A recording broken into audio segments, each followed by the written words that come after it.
اسلام کا دوسرا اسلامی مہینہ ہے۔ عرب لوگ جب لڑائی کرنا چاہتے تو محرم کے مہینے میں، وہ محرم کے مہینے کو سفر کا مہینہ شمار کر لیتے اور سفر کے مہینے کو محرم شمار کر لیتے اور اپنے لیے اس مہینے میں لڑائی کو جائز قرار دیتے اور اس کو نصیحہ کا نام دیتے۔ اللہ رب العزت نے ان کی اس بات کو رد کیا اس کے بارے میں سورہ توبہ میں، اور ہر مہینے کو اس کے مقام پر رکھا کہ محرم محترم، اور اسی طرح 3 متواتر مہینے جو اور ہیں، ذی القعدہ، ذی الحجہ اور ایک تیسرا رجب، اور رجب کو ایک قبیلے والے الگ مانتے تھے، دوسرے والے الگ، تو اللہ کے رسول صلی اللہ علیہ وسلم نے ساتھ ذکر کیا کہ رجب مضر، جو مضر قبیلہ جس مہینے کو رجب کہتا ہے وہی مہینہ رجب کا ہے۔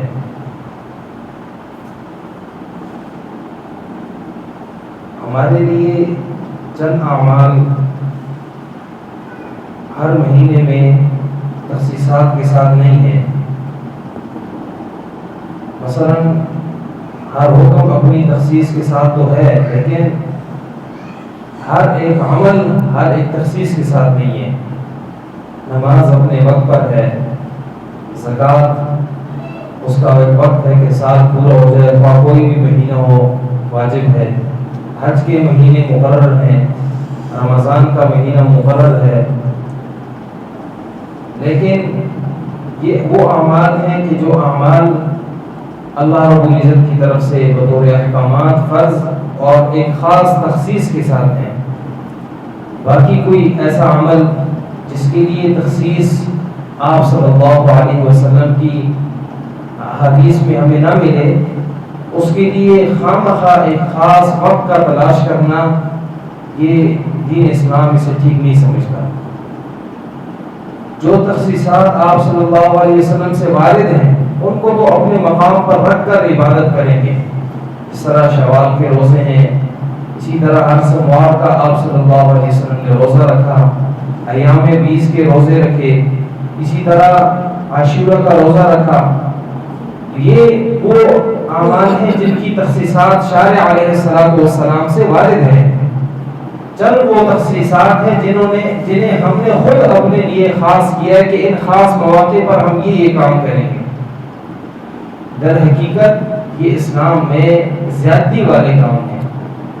حدیث میں کتنے واضح الفاظ سے ملتا ہے کہ وہ شخص کہ جو ہمارے دین میں کوئی نئی چیز شامل کر لے، ہمارے دین میں ایک ہے دنیاوی کام، دنیاوی ہزاروں کام ہیں، انہیں ہم دین نہیں سمجھتے اور اعمال کرتے رہتے ہیں، ان کا دین کے ساتھ خاص ہونا لازم نہیں ہے۔ مثلا دنیا کی ترقی میں جتنی بھی چیزیں آج شامل ہیں ان کو ہم دین نہیں سمجھتے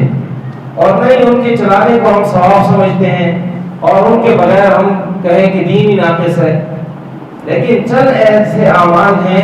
جن اعمال کو ہم دین میں خاص سمجھتے ہیں اور اسے ثواب بھی سمجھتے ہیں اور اسے لازم بھی سمجھتے ہیں،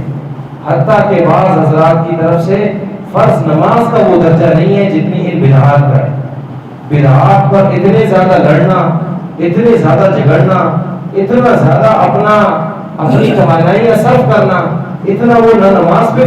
صرف کرتے ہیں نہ دیگر جو اللہ کے احکامات ہیں ان پر صرف کرتے ہیں۔ قرآن کریم ہمیں یہ سبق دیتا ہے کہ جتنا زیادہ اللہ کے کلام کو پڑھا جائے، سمجھا جائے، اتنا زیادہ ایک معاشرہ جو ہے وہ سنت رسول اللہ صلی اللہ علیہ وسلم کے قریب ہوتا جائے گا۔ جس معاشرے میں قرآن کے بجائے اپنی طرف سے من گڑت قسم کی کتابیں، من گڑت قسم کے قصے وہ ذکر ہوں، یا احادیث نبویہ کے برخلاف اپنی طرف سے چند واقعات ہم نے گڑھ لیے ہوں، یا اپنے علماء کو وہ درجہ دیا گیا ہو جو درجہ حضرات انبیاء علیہ السلام کو حاصل ہے، در حقیقت پھر تو گمراہی ہیں۔ ہم اپنے بڑوں کو انبیاء علیہ السلام کا درجہ نہیں دے سکتے،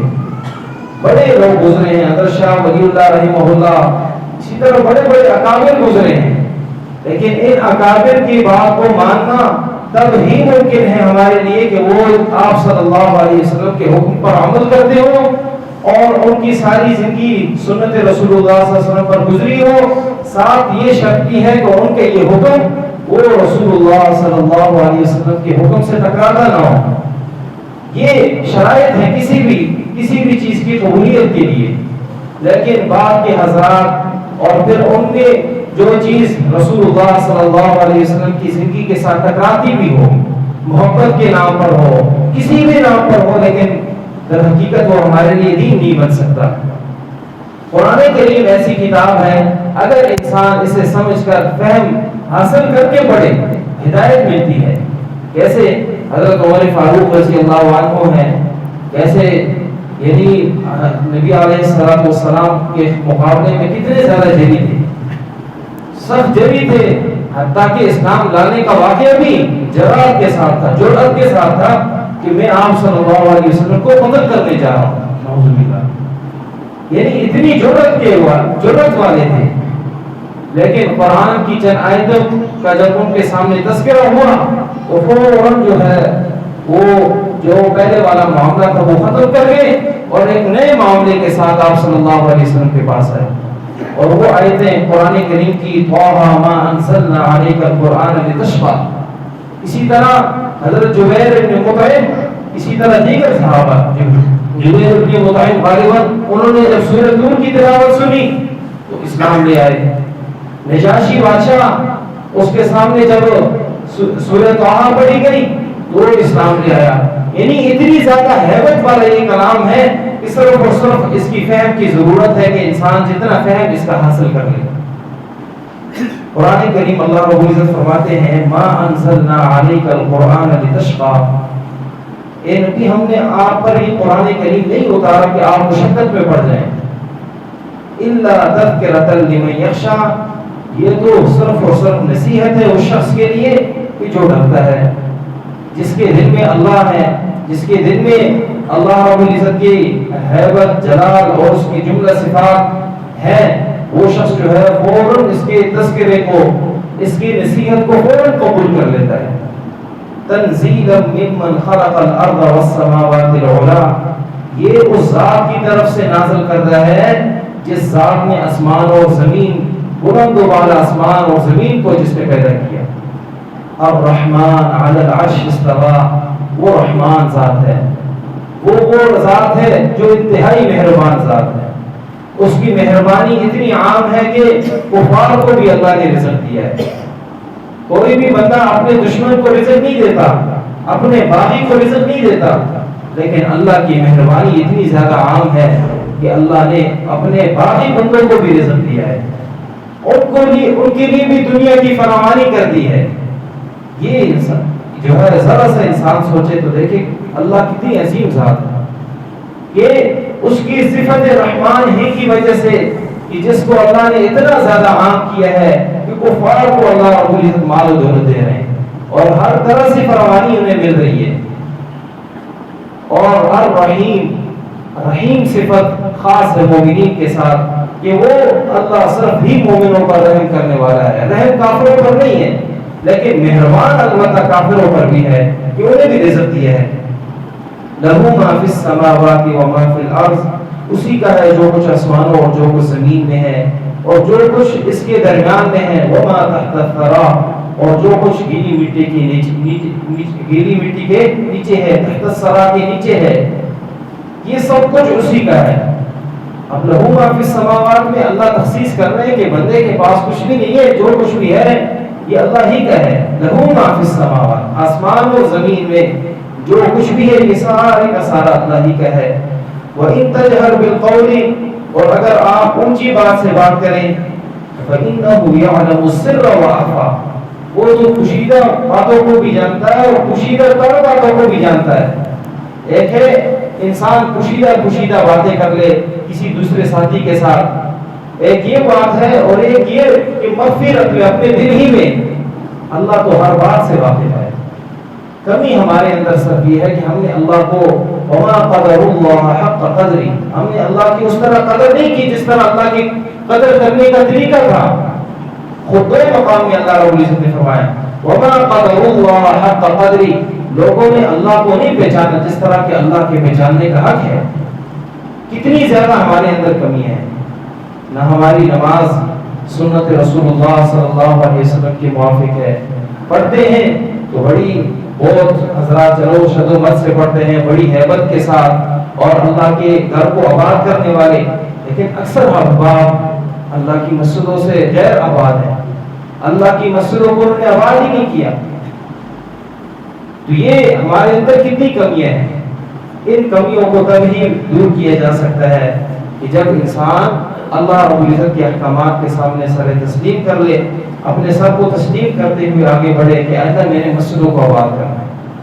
حدیث میں آتا ہے لا صلاۃ لجار المسجد الا فی المسجد، کہ مسجد کے پڑوسی کی نماز نہیں ہوتی مگر مسجد میں ہوتی ہے۔ یہ مسجد تو اللہ کی گھر ہے، وَأَنَّ الْمَسَاجِدَ لِلَّهِ، مساجد ساری کی ساری اللہ کی گھر ہے۔ فَلَا تَدْعُوا مَعَ اللَّهِ أَحَدًا، اللہ کے سوا کسی اور کو نہ پکارا کرو۔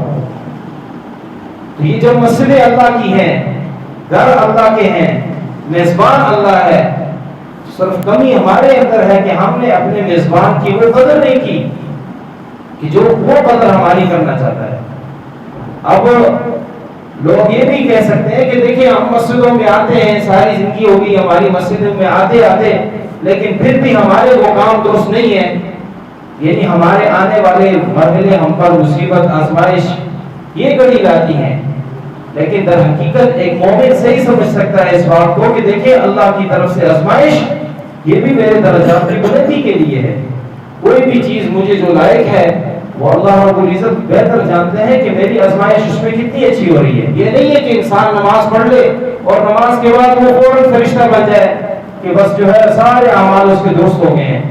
بلکہ نماز تو ایک اہم فریضہ ہے، اللہ کا حکم پورا کر لیا، اب اللہ کی طرف سے آزمائشیں آئیں گی۔ آزمائشیں اگر آئیں اس سے پہلے بھی آزمائش ہے، لیکن اس سے پہلے جو آزمائش ہے وہ کہیں زیادہ سخت ہے۔ کیوں؟ اس میں انسان کو پتہ ہی نہیں ہے اللہ مجھے کس باتوں میں آزماتا ہے، لیکن جب نماز پڑھے گا، دیگر عبادات سیکھے گا، کوئی بھی معاملہ اس کے پاس آئے گا، وہ کہے گا اللہ تیری طرف سے یہ آزمائش آئی ہے اور میں تیری طرف انا للہ و انا الیہ راجعون میں سب سے بڑی بات ہے کہ انسان یہی کہتا ہے کہ اللہ یہ آزمائش تیری طرف سے آئی ہے، لیکن بات اتنی بڑی نہیں ہے، اس لیے کہ میری جان بھی تو تیری ہے، انا للہ میں بھی تو اللہ ہی کا ہوں، و انا الیہ راجعون تیری طرف ہی واپس ہوں گا۔ کوئی بڑی سے بڑی آزمائش آ جائے میرے لیے کوئی پرواہ نہیں ہے اتنی، ہاں یہ ہے کہ اللہ تجھ سے آزمائش کے دفعہ کے لیے ہر وقت دعا کروں گا، لیکن ہے تو آزمائش تیری طرف سے۔ اور یہ تب ممکن ہے جب ہم اللہ کے سامنے جھکیں گے، اللہ کے احکامات کو صحیح معنوں میں ہم عمل کریں گے۔ اگر اللہ کے احکامات پر عمل، جتنا انسان دین سے بے بہرا ہے اتنا زیادہ آپ دیکھیں گے کہ اس کی زندگی میں بے سکونی ہے، اس کی زندگی میں ہر طرف سے جو ہے یعنی ایسی سختیاں پائی جاتی ہیں جن سختیوں کو وہ اتنے تک، بعض لوگ تو اتنے تک بھی کہہ رہتے ہیں یار خودکشی کا بھی دل کرتا ہے، یہ اللہ کی رحمت سے دوری ہی کی وجہ سے تو ہے، ورنہ حدیث میں حضرت یوسف علیہ السلام کے والد حضرت یعقوب علیہ السلام نے اپنے بیٹوں سے کیا کہا؟ لا تیأسوا من رحمت اللہ من روح اللہ، اللہ کی رحمت سے نا امید نہیں ہونا۔ اللہ کی رحمت سے نا امیدی ہی کی وجہ سے تو لوگ خودکشیاں کر رہے ہیں، لوگ طرح طرح کے برے اعمال سے انجام دے رہے ہیں، اور فرمایا انہ لا ییأس من روح اللہ الا القوم الکافرون، اللہ کی رحمت سے تو وہ لوگ نا امید ہوتے ہیں جو کافر ہیں، جو ناشکرے لوگ ہیں، جنہیں اللہ کی پہچان ہی نہیں ہے۔ تو ہم سب کو آج اس جمعے کے اجتماع کے حوالے سے سب سے پہلی بات یہ ہے کہ ہمیں استغفار کا اہتمام کرنا چاہیے۔ ہم مسجد میں نہیں آتے، کون سے ایسے اعمال ہیں کہ جن کی بدولت اللہ ہمیں پسند ہی نہیں کرتا کہ اللہ کے سامنے جھکا جائے۔ استغفار کا اہتمام۔ دوسرے نمبر پر جو ہے نمازوں کے لیے کوشش، ہر کام کے لیے انسان کوشش کرتا ہے، گھر سے نکلتا ہے روزگار کے لیے، کھانے پینے کی اشیاء جمع کرنے کے لیے، دکان سے کوئی چیز لانے کے لیے، وہاں انسان یہ چیز نہیں سوچتا کہ جو ہے